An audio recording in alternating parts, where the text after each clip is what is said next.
बताओ कहाँ चल रहा था हम लोग का टॉपिक। कल कहाँ तक किए थे हम लोग? सर हेस लॉ तक। फैसला हो गया था ना। फैसला अगर हो गया है तो फिर हम लोग आगे टॉपिक स्टार्ट करते हैं। और भी कुछ कुछ एंथैल्पी के टर्म्स बच गए हैं, वो सारा डिस्कशन करते हैं आज। हम लोग क्या क्या एंथैल्पी में पढ़ चुके हैं हम लोग अभी तक? Enthalpy of formation, enthalpy of combustion, ये दोनों पढ़ चुके हैं, है ना। तीसरा यस जो सर। है, थर्ड जो है, ये बॉन्ड एंथैल्पी, बॉन्ड एंथैल्पी या फिर बॉन्ड एनर्जी बोलते हैं इसको। तो एक्चुअली बॉन्ड एंथैल्पी और एनर्जी में क्या डिफरेंस है, अभी तक समझ में आ गया होगा तुम लोग को। एंथैल्पी क्या होता है? एनर्जी चेंज है, मतलब इनिशियल एनर्जी, फाइनल एनर्जी, उन दोनों का डिफरेंस निकालोगे तो वो एंथैल्पी देता है। वही होता है ना एंथैल्पी। एनर्जी चेंज को एंथैल्पी बोलते हैं हम लोग, और एनर्जी जो एग्जैक्ट एनर्जी है वो तो एनर्जी ही होगा, ठीक है। तो बॉन्ड एंथैल्पी, जब हम लोग बॉन्ड एंथैल्पी को डिफाइन कर रहे हैं या फिर बॉन्ड एनर्जी के टर्म में बोले, तो ये एक्चुअली होता क्या है? बॉन्ड एनर्जी मतलब किसी भी सब्सटेंस का, किसी भी बॉन्ड का बॉन्ड एनर्जी को ऐसे समझ सकते हो, किसी भी बॉन्ड को, जैसे कार्बन हाइड्रोजन का बॉन्ड है, तो कार्बन हाइड्रोजन के बॉन्ड का अगर 1 मोल हम लोग लें, ठीक है, 1 mole carbon hydrogen bond, single bond की बात कर रहे हैं, तो 1 मोल कार्बन हाइड्रोजन बॉन्ड को तोड़ने के लिए जितना अमाउंट ऑफ एनर्जी रिक्वायर्ड होगा, उसी को हम लोग बोलते हैं बॉन्ड एनर्जी। बात समझ में आया? या फिर उसको इस टर्म में भी बोल सकते हैं हम लोग कि जब कार्बन हाइड्रोजन का 1 मोल का बॉन्ड फॉर्म हो रहा होगा, तो उस समय जितना एनर्जी रिलीज होगा वही उसका बॉन्ड एनर्जी है। बात क्लियर है? दोनों टर्म में हम लोग बोल सकते हैं, क्योंकि बॉन्ड का जब फॉर्मेशन होगा तो वो एक्सोथर्मिक प्रोसेस होता है, वहां पे एनर्जी रिलीज होगा। लेकिन किसी बॉन्ड को अगर हमको तोड़ना होगा तो एंडोथर्मिक प्रोसेस है ना, वहां पे एनर्जी रिक्वायर्ड होगा। क्लियर है बात, ये डिफरेंस? बोलो। Yes sir. तो इसी को हम लोग बोलते हैं बॉन्ड एनर्जी। तो दोनों टर्म में डिफाइन कर सकते हैं हम लोग बॉन्ड एनर्जी, मतलब मैग्नीट्यूड जो आएगा बॉन्ड ब्रेकिंग के समय और बॉन्ड फॉर्मेशन के समय, मैग्नीट्यूड सेम रहेगा, साइन अंतर हो जाएगा ना, साइन डिफरेंट हो जाएगा। एक केस में डेल्टा एच तुम्हारा पॉजिटिव आएगा, एक में डेल्टा एच नेगेटिव आएगा, लेकिन वैल्यू जो है मैग्नीट्यूड वो सेम रहेगा। अब मान लो किसी भी मॉलिक्यूल में एक से ज्यादा नंबर ऑफ बॉन्ड है, जैसे CH4 ले लिए, उसमें 4 कार्बन हाइड्रोजन बॉन्ड है। तो 4 कार्बन हाइड्रोजन बॉन्ड है, तो वहां पे 1 मोल CH4 का अगर लोगे, तो हमको क्या है, 4 कार्बन हाइड्रोजन बॉन्ड को वहां पे ब्रेक करना है। तो वहां एक्चुअली क्या आएगा, वो एवरेज बॉन्ड आता है। अगर एक बॉन्ड का हम लोग बात करें, एक कार्बन हाइड्रोजन बॉन्ड को तोड़ने में कितना एनर्जी लगा, तो एक्चुअली हम लोग एवरेज निकालते हैं, मतलब 4 में जितना एनर्जी लगेगा, एक के लिए पूछा गया तो डिवाइडेड बाय 4 कर देते हैं। तो डिवाइडेड बाय 4 किए तो वो एवरेज निकलता है। समझ में आया? एवरेज का मतलब क्या हुआ कि जरूरी नहीं है कि चारों इक्वल हो, ठीक है। जैसे पहले डेफिनेशन लिखते हैं फिर बताते हैं इसको। Bond energy is the average energy needed to break 1 mole of a particular bond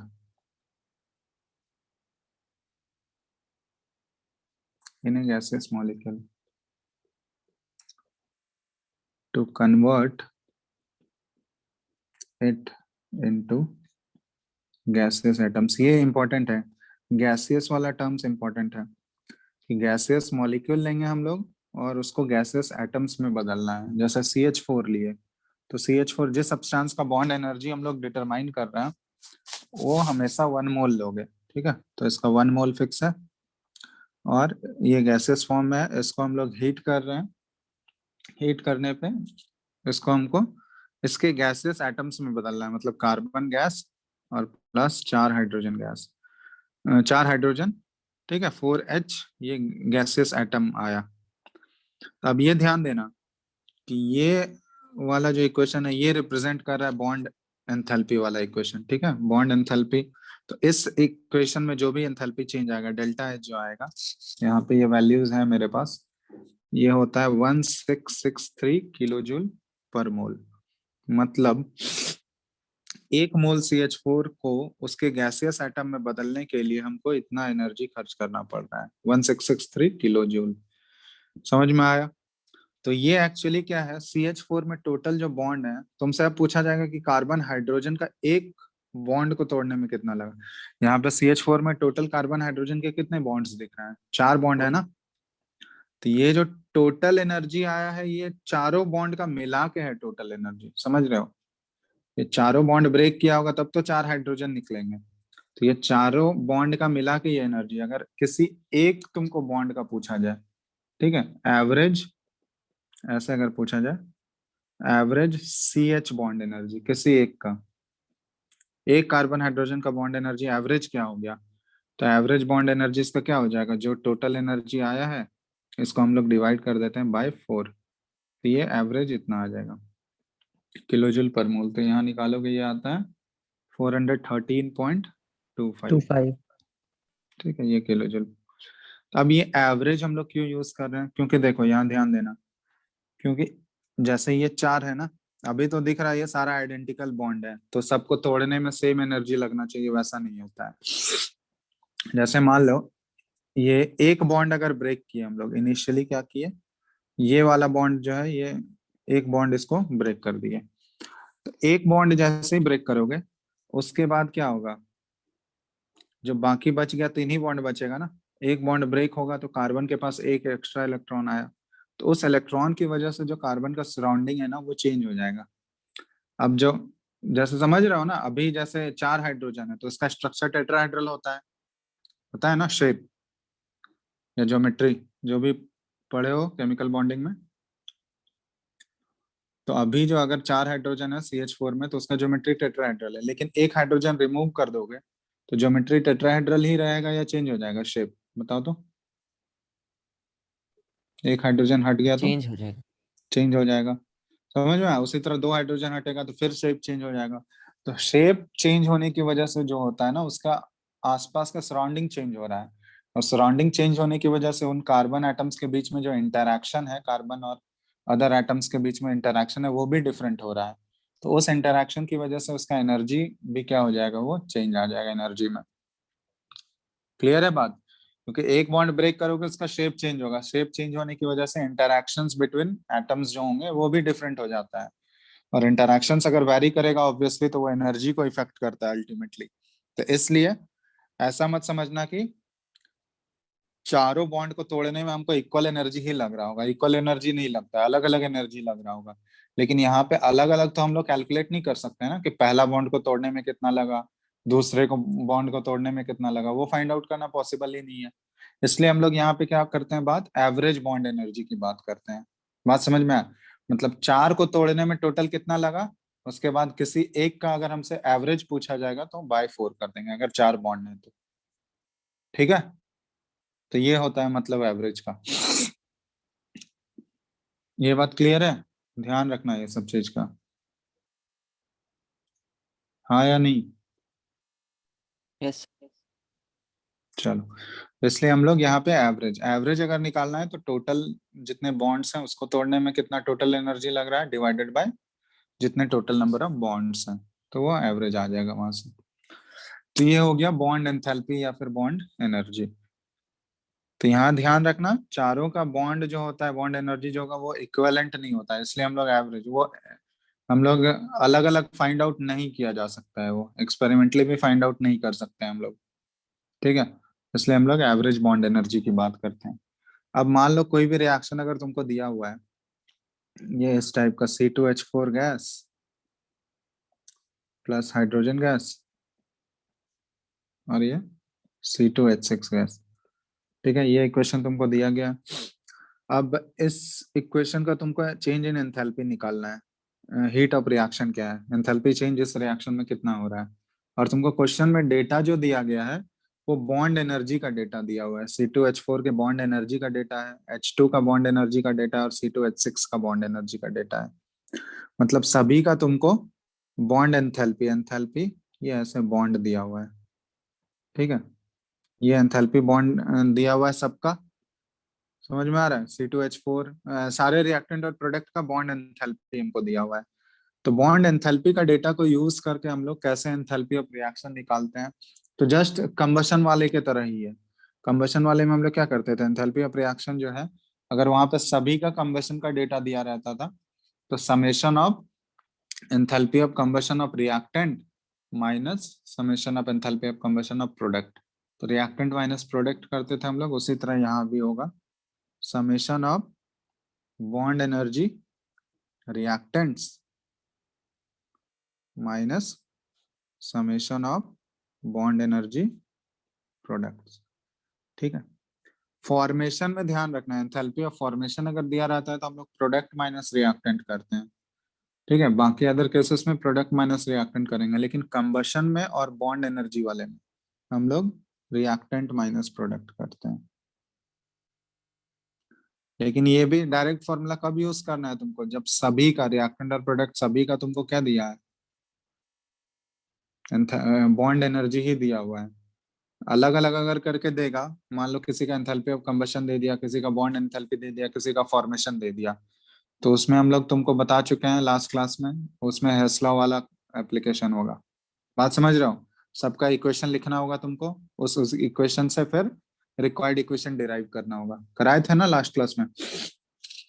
yes, तो फिर वो तुमको अगर अलग अलग डेटा दिया है तो फिर हमको वैसे ही करना होगा, लेकिन अगर एक ही टाइप का डेटा दिया है तो फिर डायरेक्ट फॉर्मूला हम लोग यूज कर सकते हैं। जैसे बॉन्ड सभी का बॉन्ड एनर्जी का डेटा देगा तो summation of bond energy of reactants minus product कर दोगे।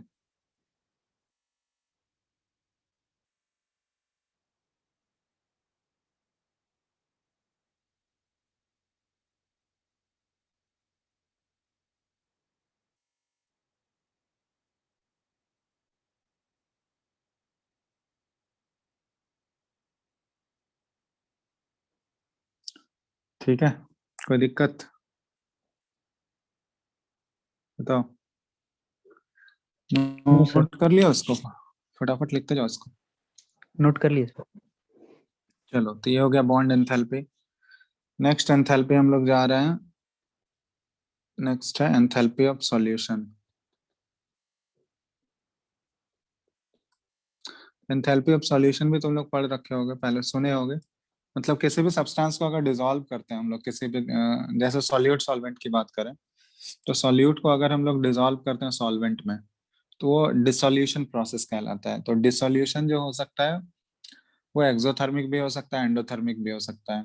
ठीक है, तो वही चीज होता है एंथैल्पी ऑफ सॉल्यूशन। किसी भी सॉल्यूट का 1 मोल अगर लोगे और उसको एक्सेस ऑफ सॉल्वेंट में अगर हम लोग डिसॉल्व करेंगे, तो डिसॉल्व करने पे जितना अमाउंट ऑफ एनर्जी रिलीज होगा, उसी एनर्जी को बोला जाता है अमाउंट ऑफ एनर्जी रिलीज या फिर रिक्वायर्ड।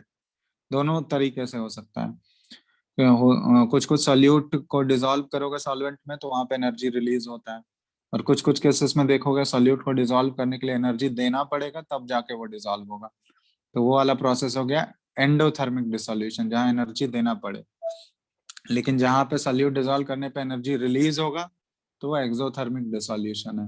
ठीक है, तो दोनों हो सकता है। तो इसलिए इसको हम लोग डिफाइन कर सकते हैं ऐसे कि द चेंज इन एंथैल्पी। ठीक है, फटाफट लिखते जाओ।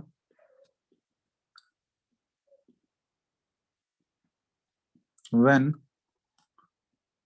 1 mole of a solute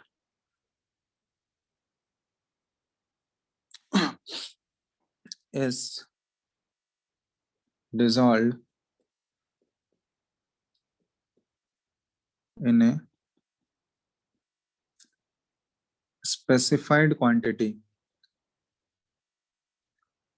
of a solvent, dissolved in a specified quantity of a solvent at a given temperature। ये टेम्परेचर का बहुत ही इंपॉर्टेंट रोल होता है डिसोल्यूशन में। is called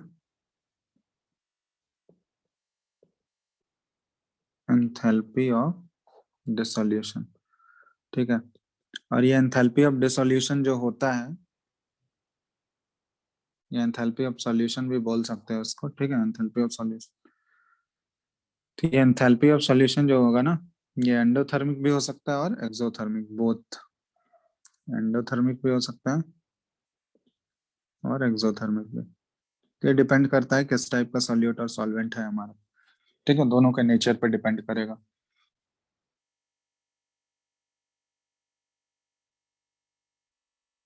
ठीक है, टेम्परेचर का ये रोल क्यों होता है, क्योंकि देखोगे जैसे सैचुरेटेड सॉल्यूशन तुम लोग पढ़े होगे, शुगर को जैसे मान लो हम लोग डिजोल्व करें वाटर में, तो सैचुरेटेड क्या होता है कि उस टेम्परेचर पे जितना मैक्सिमम सॉल्यूट डिजोल्व कर सकते हैं हम लोग उस सॉल्वेंट में, वही हो गया सैचुरेटेड स्टेट।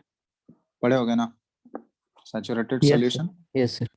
लेकिन टेम्परेचर अगर हम लोग चेंज करेंगे तो सैचुरेटेड पॉइंट का भी तो चेंज हो जाता है।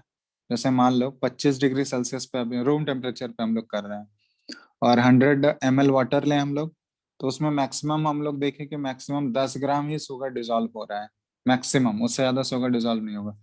तो वो 25 डिग्री पे वो सैचुरेटेड वाला स्टेट है। लेकिन टेम्परेचर अगर हम लोग 50 कर दिए, बढ़ा दिए, तो अब क्या होगा, अब 10 ग्राम ही डिजोल्व होगा या 10 ग्राम से ज्यादा डिजोल्व होगा, बताओ। तो ज्यादा। ज्यादा, क्योंकि टेम्परेचर इंक्रीज करने से क्या होता है ना, मॉलिक्यूल्स जो वाटर मॉलिक्यूल्स हैं वो आपस में, उनके बीच का स्पेस जो होता है बढ़ जाता है, क्योंकि मॉलिक्यूल्स दूर भागेंगे ऑब्वियसली, तो स्पेस बढ़ेगा ही। और स्पेस बढ़ेगा तो पहले जितना शुगर डिजोल्व हो रहा था उससे ऑब्वियसली ज्यादा शुगर डिजोल्व होगा। समझ रहे हो, इसलिए टेम्परेचर का रोल होता है। तो इसलिए हम लोग फिक्स टेम्परेचर पे ये करते हैं, ठीक है।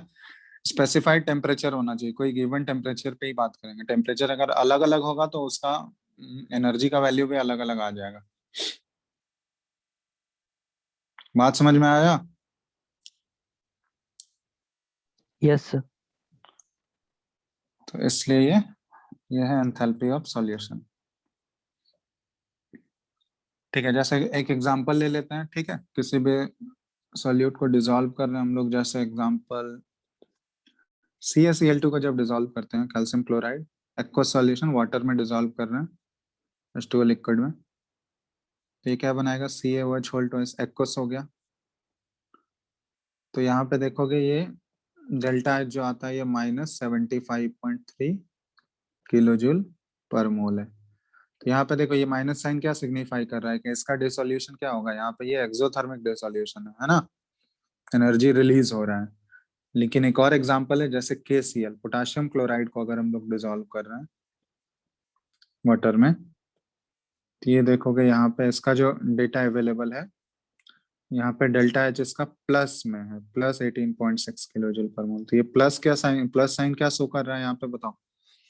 ये जो डिसोल्यूशन है वो एक्सोथर्मिक होगा या एंडोथर्मिक। Sir, endothermic.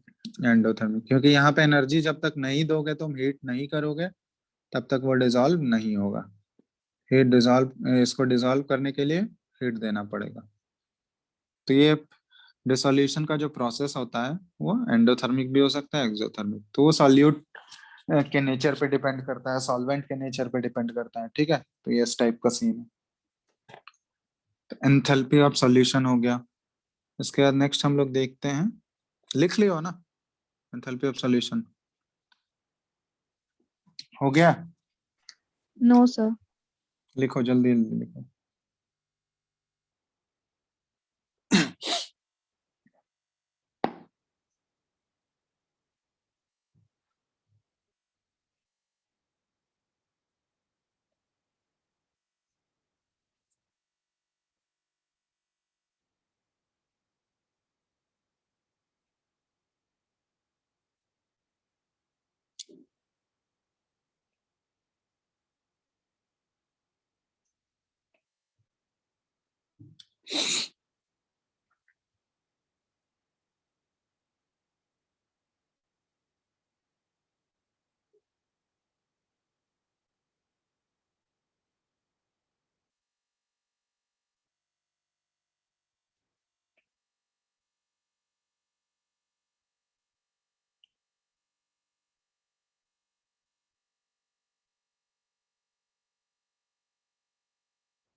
हो गया। Yes, sir. Yes. चलो नेक्स्ट हम लोग देख रहे हैं एंथैल्पी ऑफ हाइड्रेशन। ठीक है, ये सिंपल सब टर्म है, जल्दी जल्दी लिखते जाओ इसको, साथ साथ ही लिखते जाना तुम लोग।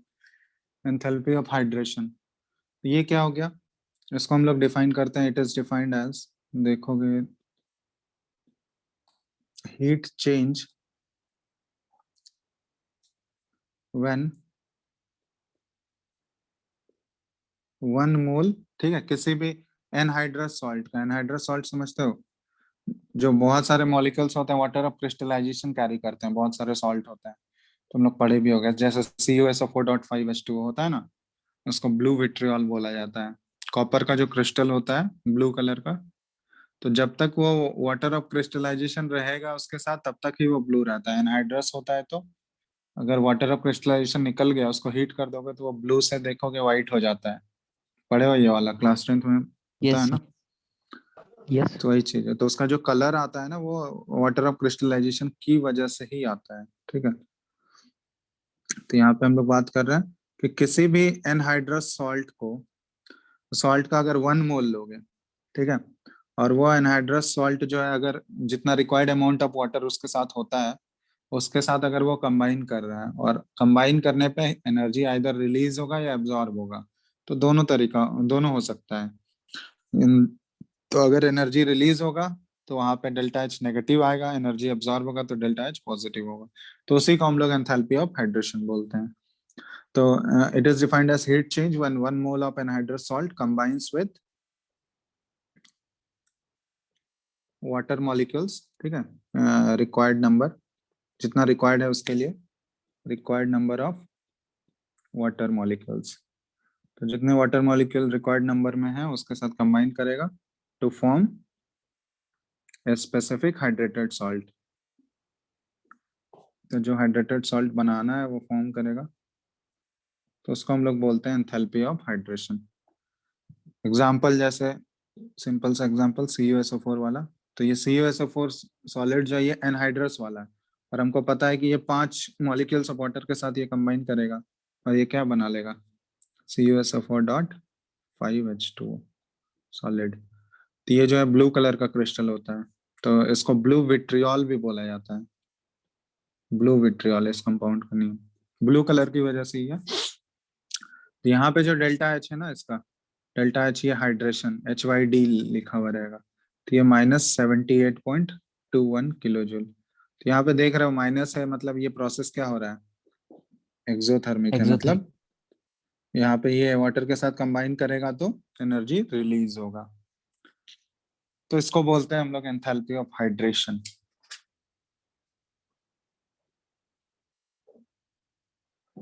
ठीक है, तो ये है एंथैल्पी ऑफ हाइड्रेशन।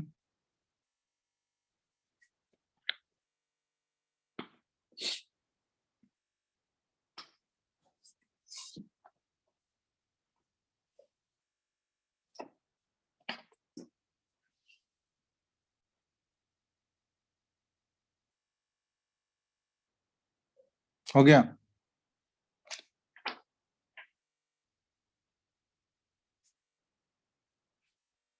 लिख लिया, जल्दी करो, Yes, sir. सारा आज Yes, खत्म sir. करना है सारा एंथैल्पी को। एंथैल्पी ऑफ हाइड्रेशन हो गया, चलो नेक्स्ट हम लोग कर रहे हैं enthalpy of neutralisation.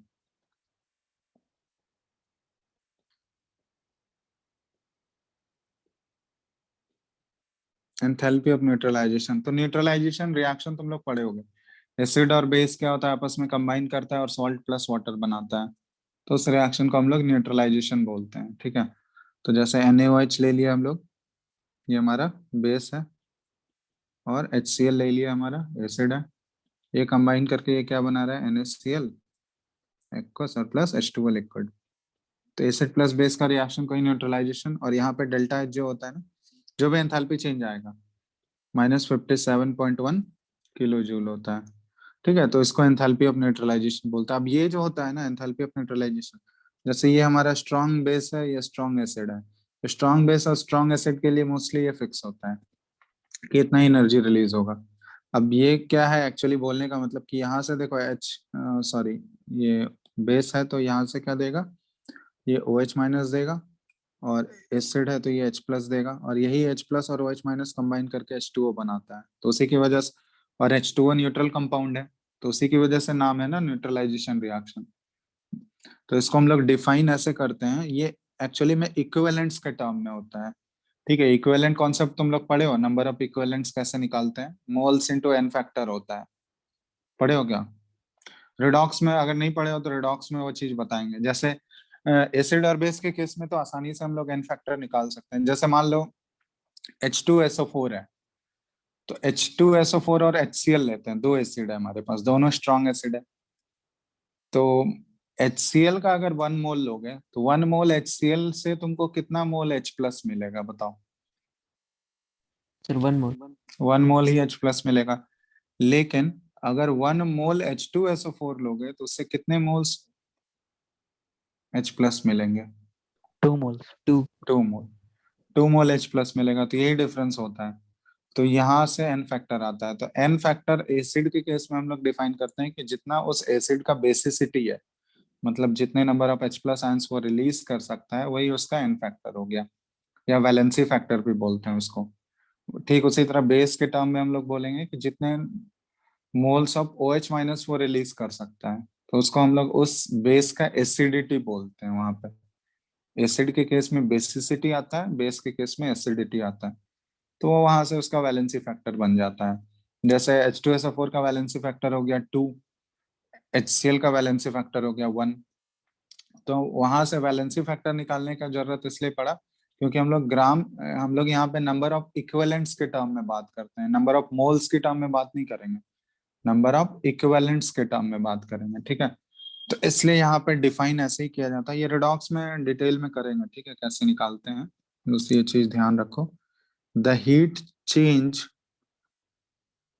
When 1 gram equivalent,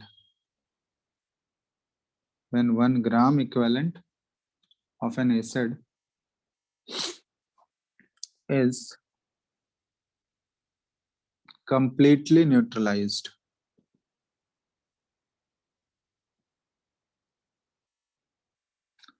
by base और वाइस वर्सा। ठीक है, या तो एसिड का 1 ग्राम इक्विवेलेंट बेस से न्यूट्रलाइज हो रहा है, या फिर बेस का 1 ग्राम इक्विवेलेंट एसिड से न्यूट्रलाइज हो रहा है। ठीक है, इन दोनों केसेस में इन ए डाइल्यूट सॉल्यूशन, ठीक है, डाइल्यूट सॉल्यूशन में हम लोग बात करेंगे, इन दोनों केसेस में जितना एनर्जी रिलीज हो रहा हो, क्योंकि न्यूट्रलाइजेशन जनरली हमेशा एक्सोथर्मिक होता है, जब भी एसिड प्लस बेस रिएक्ट करेगा तो हमेशा देखोगे वहां पे एनर्जी रिलीज होता है। ठीक है, तो वो जितना एनर्जी रिलीज होगा वहां पे, ठीक है, हीट चेंज जितना हो रहा है माइनस में ही आएगा, वहां पे एनर्जी रिलीज होगा, तो उसी को बोला जाता है इन ए डाइल्यूट सॉल्यूशन। ठीक है, उसी को एंथैल्पी ऑफ न्यूट्रलाइजेशन बोलते हैं हम लोग, in a dilute solution is called heat of neutralization या फिर एंथैल्पी ऑफ न्यूट्रलाइजेशन।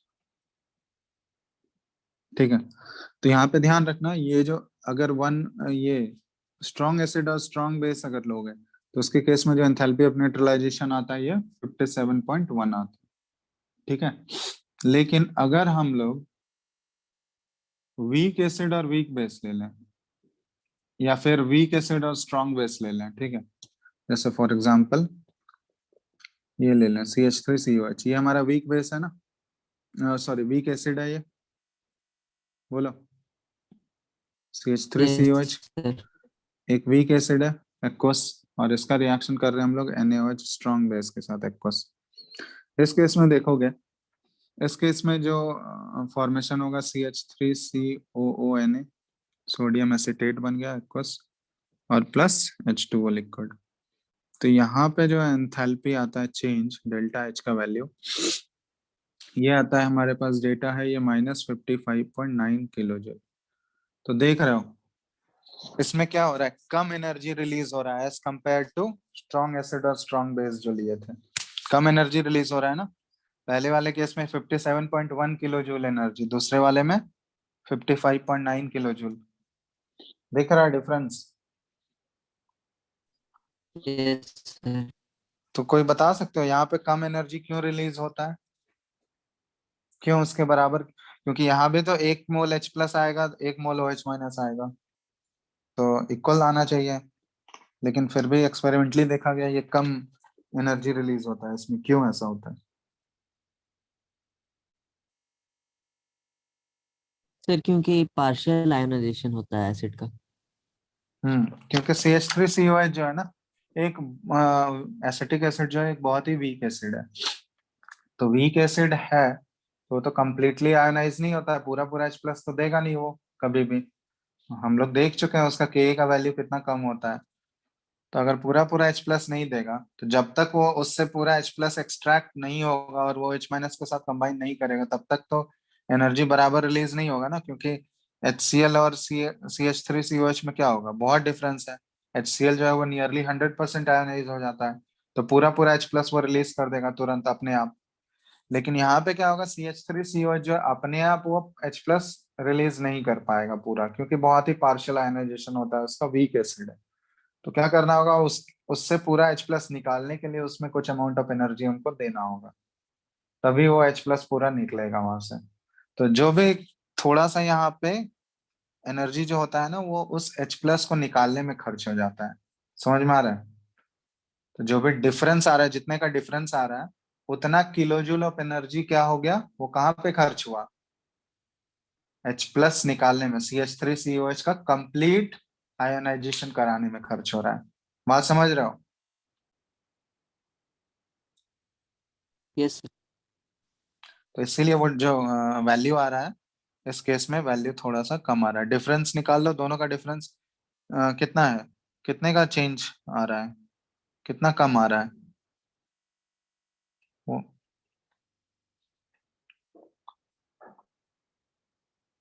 बोलो।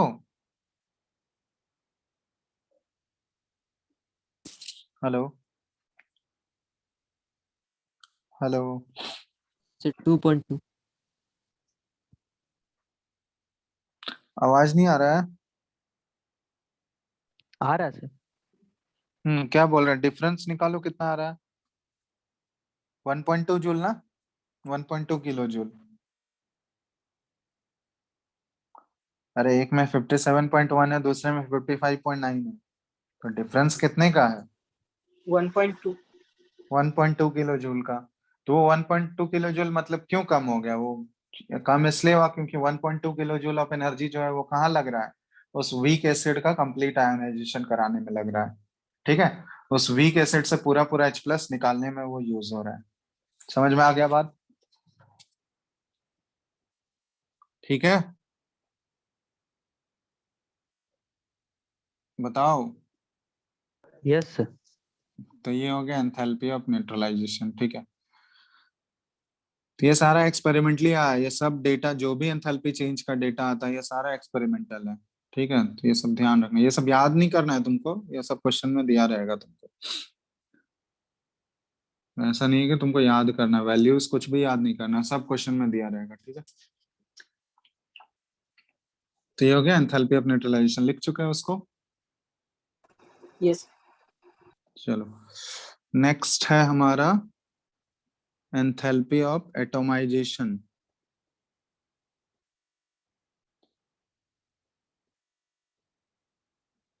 ये नाम से ही पता चल रहा है, एंथैल्पी ऑफ एटोमाइजेशन मतलब किसी भी मॉलिक्यूल को जो है उसके गैसेस एटम में बदलना है। तो 1 मोल मॉलिक्यूल को अगर उसके गैसेस एटम में बदलने में जितना एनर्जी खर्च होगा, उसी को बोलते हैं एंथैल्पी ऑफ एटोमाइजेशन। मतलब ऐसे डिफाइन कर सकते हैं, enthalpy change to convert 1 mole of a molecule into its gaseous atoms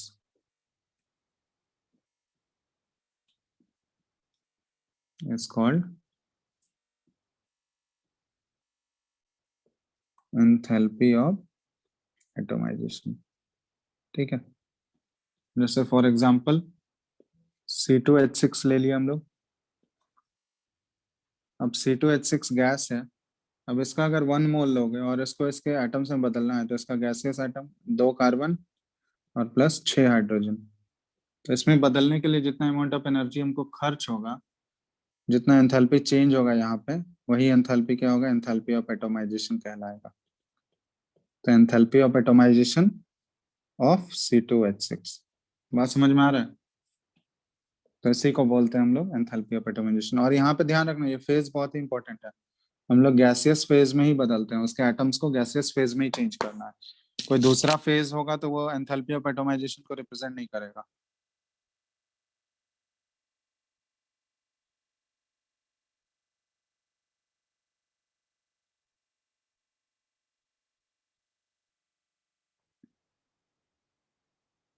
समझ रहे हो? Yes sir. लिखो, फटाफट लिखो।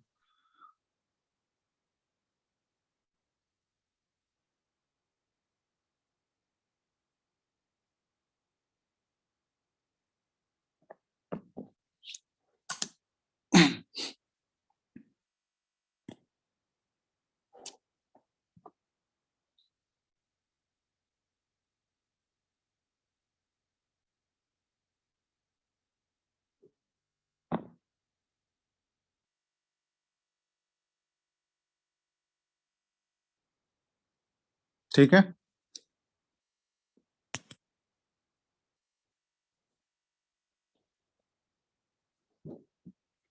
लिख लिया?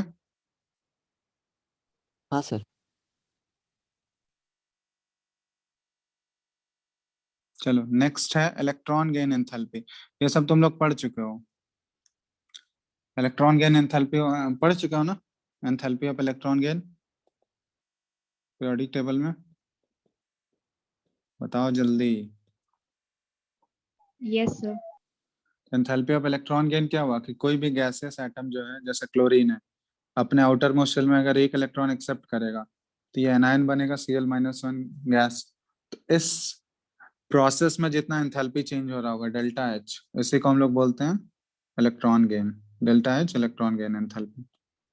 ठीक है, तो इसमें भी ये ध्यान रखना, ये गैसियस एटम में लेते हैं। गैसियस एटम जो है एक इलेक्ट्रॉन एक्सेप्ट करेगा और गैसियस एनायन बनाएगा। तो ये हो गया एंथैल्पी इलेक्ट्रॉन गेन का। इसी तरह एक होता है आयनाइजेशन एंथैल्पी, ये भी पढ़ चुके हो तुम लोग। आयनाइजेशन एंथैल्पी, आयनाइजेशन एंथैल्पी का मतलब क्या हुआ?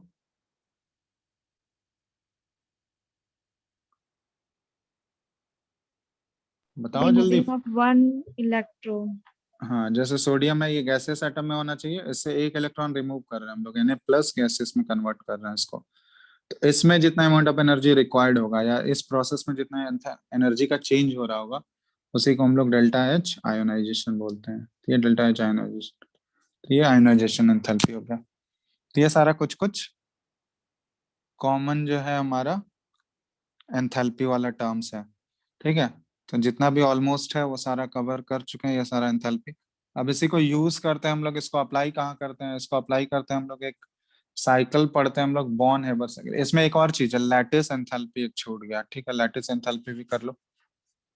तो लैटिस एंथैल्पी जनरली वो सिर्फ आयनिक कंपाउंड्स के लिए यूज होता है। पढ़े हो तुम लोग, ये केमिकल बॉन्डिंग में भी बताया गया होगा तुमको। लैटिस एंथैल्पी याद है? बताओ तो कोई भी, लैटिस एंथैल्पी।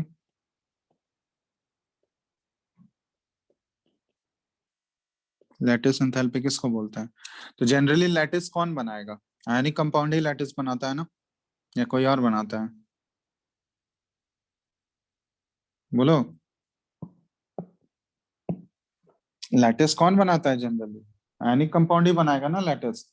Yes sir. उसमें कैटायन और एनायन का पोजीशंस वो अलग अलग पोजीशन पे फिक्स रहता है। ठीक है, तो वहाँ लैटिस उसी को बोलते हैं लैटिस। तो ये हम लोग आयनिक कंपाउंड के लिए डिफाइन करते हैं।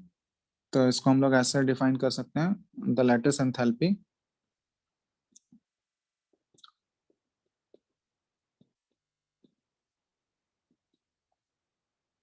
Of an ionic compound. ठीक है, आयनिक कंपाउंड के लिए डिफाइन होता है, is the enthalpy change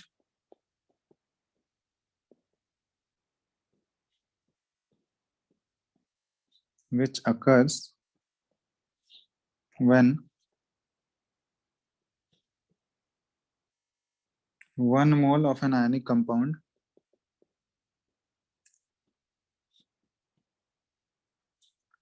dissociates into its ions. In gaseous state. ठीक है, इसको हम लोग लैटिस एंथैल्पी, जैसे एग्जांपल हम लोग बोलते हैं, जैसे NaCl है, तो NaCl जो है 1 मोल आयनिक कंपाउंड अगर हम लोग ले लें इसका NaCl का, ठीक है, और वो 1 मोल जो होना चाहिए ये सॉलिड फॉर्म में है, ठीक है, 1 मोल। तो इसको हम लोग इसके आयंस में बदल रहे हैं, और वो आयंस का फेज क्या होना चाहिए, गैसियस आयन होना चाहिए।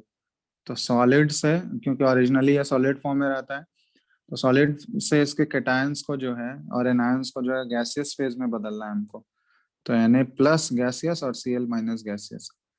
इस प्रोसेस में जितना एनर्जी चेंज होगा ना, जितना डिफरेंस आ रहा होगा एनर्जी का, उसी को हम लोग डेल्टा एच लैटिस बोलते हैं, लैटिस एंथैल्पी। ठीक है, या फिर उल्टा ऐसे भी बोल सकते हैं हम लोग कि जब 1 mole of ionic compound form हो रहा है फ्रॉम इट्स गैसियस आयंस, ठीक है, अगर गैसियस आयंस से 1 मोल ऑफ आयनिक कंपाउंड का फॉर्मेशन हो रहा है, तो वहां पे जितना अमाउंट ऑफ एनर्जी रिलीज होगा उसको भी हम लोग लैटिस एंथैल्पी बोलेंगे। तो जब बॉन्ड फॉर्म होगा तो वहां पे एनर्जी रिलीज होता है, और जब बॉन्ड ब्रेक होगा तो एनर्जी एनर्जी रिक्वायर्ड होगा। तो दोनों का मैग्नीट्यूड तो सेम ही आएगा तुम्हारा, बस साइन चेंज हो जाएगा ना, एक में पॉजिटिव एक में नेगेटिव होगा। ठीक है, तो ये हो गया लैटिस एंथैल्पी। फटाफट नोट डाउन करो।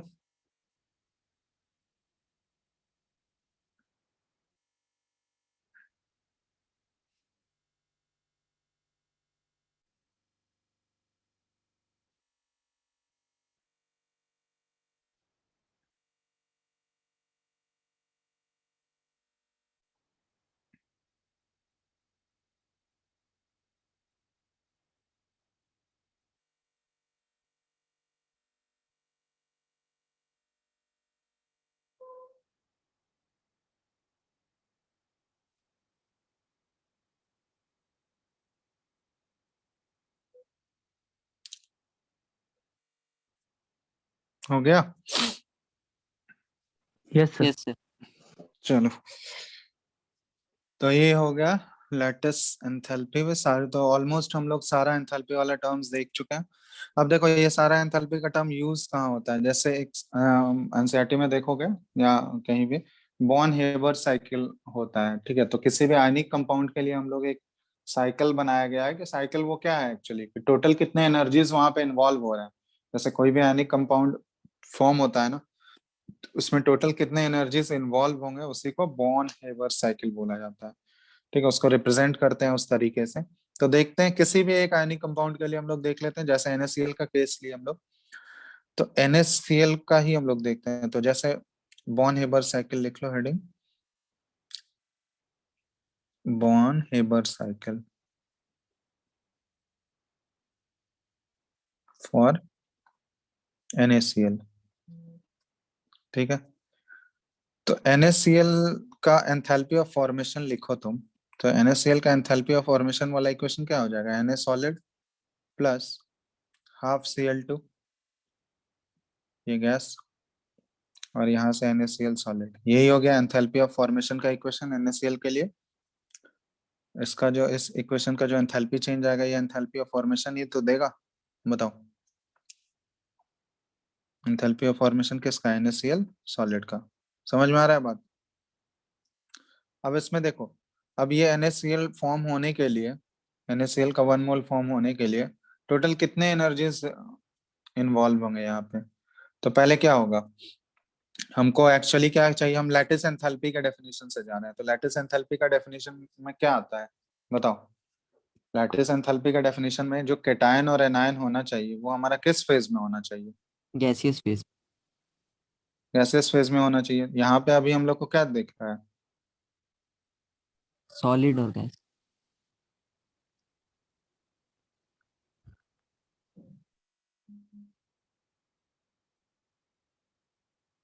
सॉलिड और गैस में। ठीक है, समझ रहे हो ना बात? Yes sir.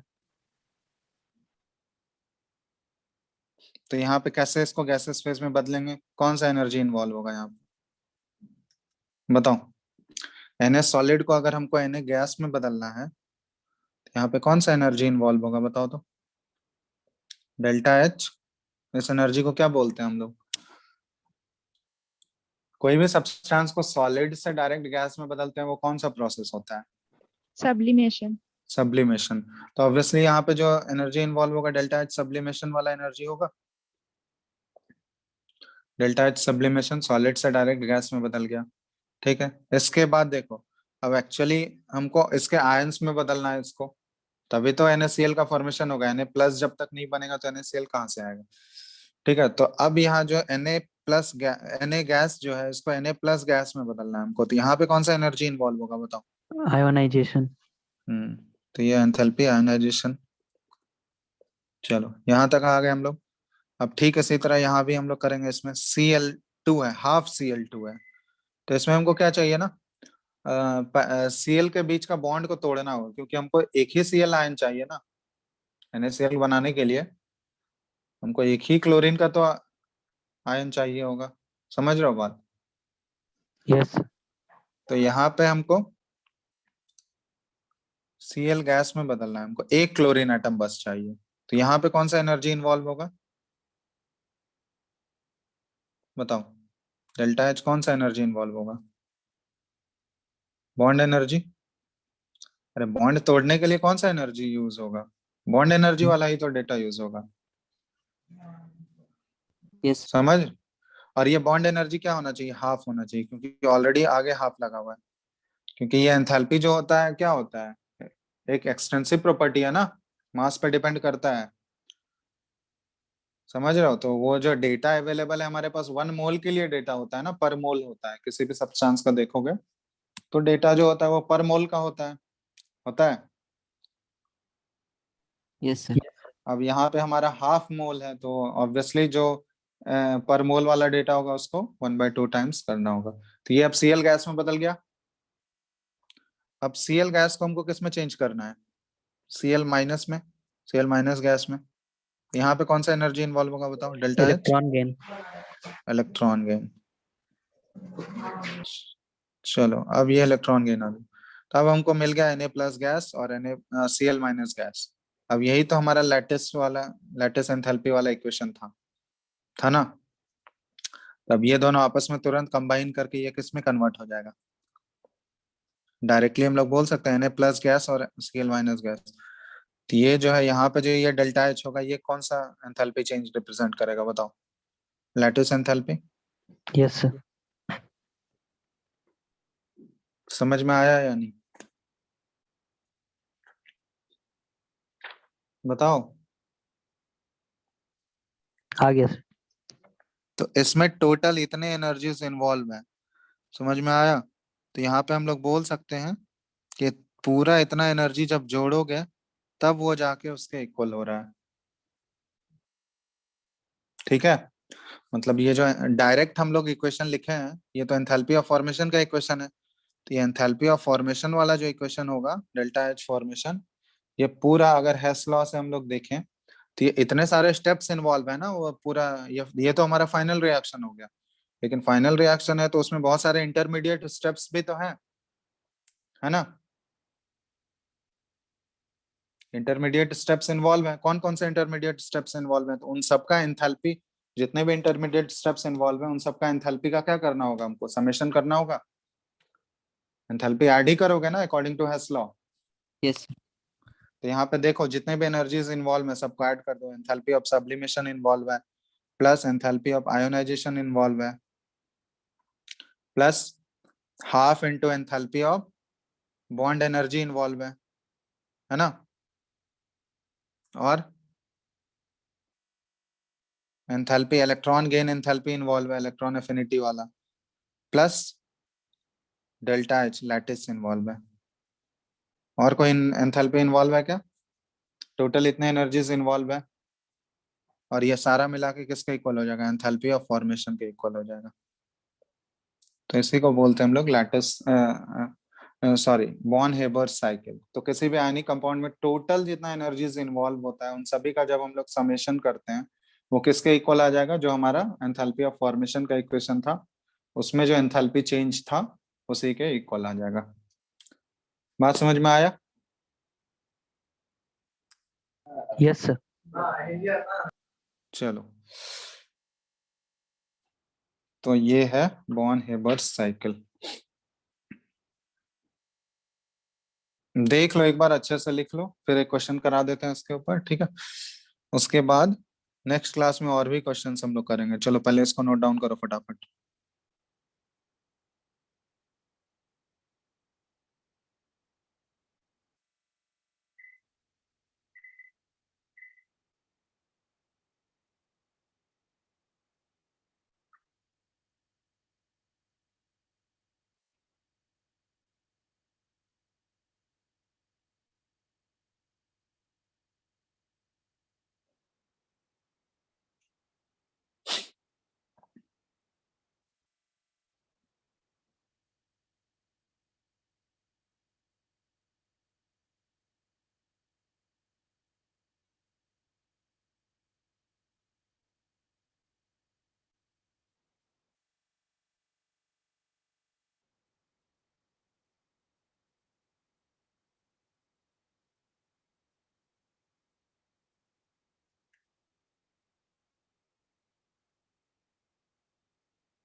लिख लिए? Yes, sir. तो बोल क्यों नहीं रहा है? लिख लिया सब लोग ना? Yes, sir.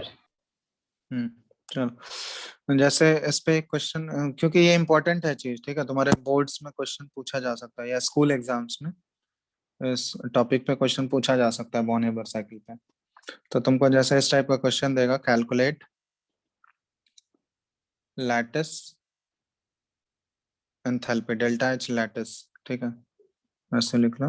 Lattice enthalpy calculate करना है तुमको फॉर द चेंज, और ये चेंज क्या दिया हुआ है, एल आई प्लस गैस और plus C L minus gas, और ये बना रहा है L I C L solid, ठीक है। और डेटा तुमको दिया रहेगा क्वेश्चन में, गिवन दैट, तो ऑलमोस्ट सारे डेटा तुमको दिए रहेंगे क्वेश्चन में, जैसे जो जो एनर्जी इन्वॉल्व होंगे ना, वो तुमको स्टेप बाय स्टेप शो करना होगा। तो जैसे डेल्टा एच सब्लिमेशन दिया गया है एल आई का 160.67 किलो जूल पर मोल, ठीक है। इसके बाद डेल्टा एच बॉन्ड एनर्जी वाला डेटा दिया गया Cl2 का, ये 244.34, ठीक है। इसके बाद डेल्टा एच आयोनाइजेशन दिया गया है किसका, एल आई गैस का, ठीक है, लिथियम गैस का 520.07। इसके बाद क्वेश्चन में डेल्टा एच इलेक्ट्रॉन एफिनिटी दिया गया है किसका, Cl गैस का, क्लोरीन गैस का, ये दिया हुआ है -365.06, साइन का ध्यान रखना। और उसके बाद डेल्टा एच फॉर्मेशन का तुमको दिया गया है, delta H formation LiCl solid का, ये तुमको दिया गया -401.66 किलो जूल पर मोल। चलो, तो हमको लैटिस एंथैल्पी निकालना है, डेल्टा एच लैटिस, ठीक है। तो बॉर्न हेबर साइकिल अप्लाई करके फाइंड आउट करो फटाफट, जैसा बताया वैसे स्टेप बाय स्टेप करना, ठीक है। आ जाएगा, सारा डेटा अवेलेबल है।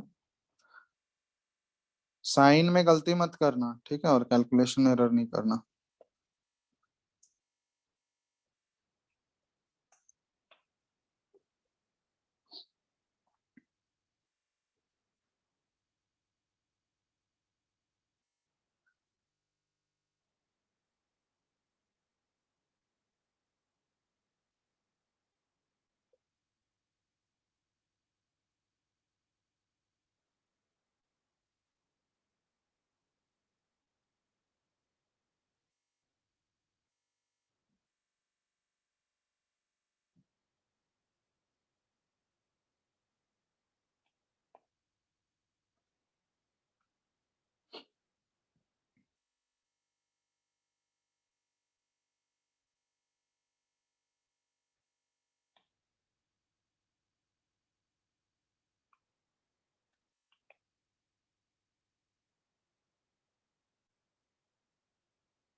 Sir hmm sir -839.31 kilo joule per मोल।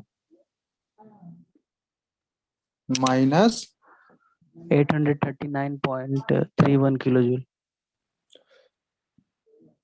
डेल्टा एच लैटिस ना, यस सर। LICL का बताओ कितना आया। Sir -839.31 kilo joule. -831.39 सर सबका एक। 39। अच्छा 839 यस सर 0.31। 839.31 और किसी का आ रहा है ये यस सर, आ रहा है सर। सबका। Yes, sir. कैसे किए हो।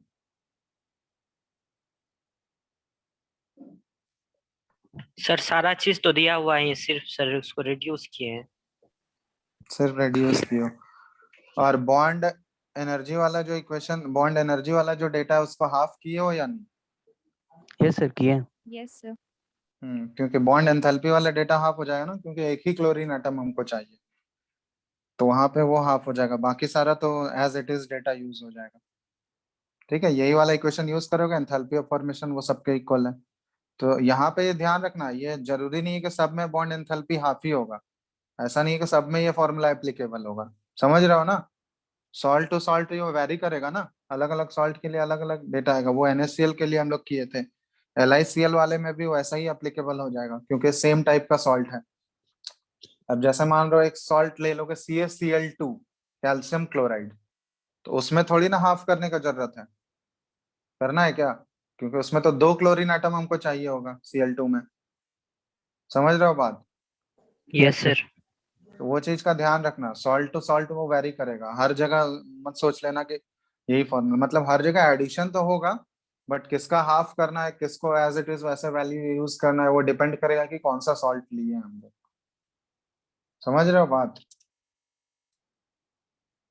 Yes sir. Yes sir. चलो, तो इससे रिलेटेड क्वेश्चंस अब तुम लोग का ऑलमोस्ट खत्म ही होने वाला है। ठीक है, नेक्स्ट क्लास में और भी क्वेश्चंस हम कराएंगे, लेकिन इससे पहले तुम लोग करके रखना। ठीक है, क्वेश्चंस करो, उसके बाद वाले क्लास में हम डिस्कशन रखेंगे इसका। क्वेश्चंस बनाओ, और इसमें एक एक दो पार्ट छूटा हुआ है, वो नेक्स्ट क्लास में डिस्कस करेंगे। जैसे कैलोरीमेट्री वाला प्रॉब्लम सब, जिसमें देखे होगे बॉम्ब कैलोरीमीटर होता है। ठीक है, उसके थ्रू हम लोग कैसे एंथैल्पी का मेजरमेंट करते हैं। तो एक कांस्टेंट वॉल्यूम कैलोरीमीटर होता है, एक कांस्टेंट प्रेशर कैलोरीमीटर होता है, तो वो वाला डिस्कस करना है। उसके बाद कुछ कुछ क्वेश्चंस हम कराएंगे नेक्स्ट क्लास में। ठीक है, पूरे ओवरऑल सारे पूरे टॉपिक का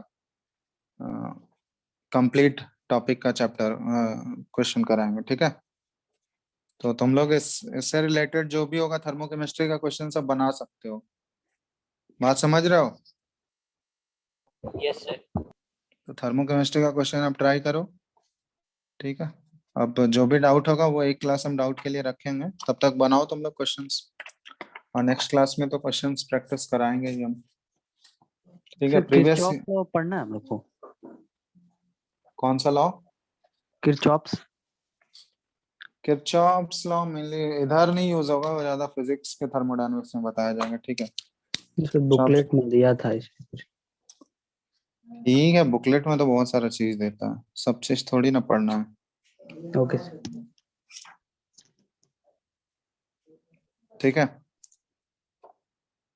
यस सर। चलो तो यहाँ थर्मोकेमिस्ट्री के क्वेश्चन सब बनाओ आराम से। नेक्स्ट क्लास जब भी लगेगा तुम लोग का, तो इसको कंप्लीट करेंगे हम ये चैप्टर को। इसके बाद कौन सा चैप्टर बचा हुआ है तुम लोग का। Sir redox. रेडॉक्स। ठीक है, उसके बाद रेडॉक्स से स्टार्ट करेंगे, मतलब नेक्स्ट वीक में, ये कमिंग वीक में कल से 2 क्लास और इसमें लगेगा, उसके बाद तीसरे क्लास से रेडॉक्स कर देंगे स्टार्ट। ठीक है। Yes sir. चलो थैंक यू सर। ठीक है, thank you. Thank you, sir. चलो thank you. Thank you sir.